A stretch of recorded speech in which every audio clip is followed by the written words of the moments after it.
তিনি খেলছেন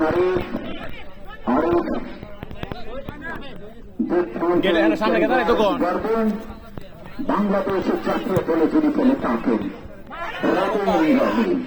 রবিন রবি পরবর্তীতে বল যাচ্ছেন গড়িয়ে ঘুরে পার্শ্বলাইন অতিক্রম করে মাঠের বাইরে প্রয়ণ করলেন কেন্দ্র আরো বকুলে ডান প্রান্ত দিয়ে আক্রমণ শানিত করার লক্ষ্যে হালকা যতনা সেখান থেকে পাঠালেন পরবর্তীতে দিলেন তার সতীর্থকে কিছুটা ব্যাট বলির মতো মারলেন উদ্দেশ্য ছিল সতীর্থ খেলোয়াড় রুবেল অবশ্য রাখতে পারেনি কেন্দ্র আর অনুকূলে কইছেন দুদুল ভাই কইছেন কি করে কইতে কেছে না কেন্দ্র রবিন ভাইকে দেখতে পাচ্ছি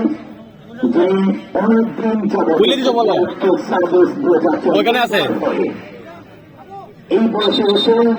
বয়সে মনের ভিতর যে আত্মার আত্মীয়তার বন্ধনে আবদ্ধ করেছেন সেটা ওনাকে নাটকে বিশ্বাস করার মতো নয় ঠিক করতে যাচ্ছেন কেন্দ্র ফুটবল একাডেমির অনুকূলে হ্যাট পাবে লক্ষ্যগ্রস্ত হয়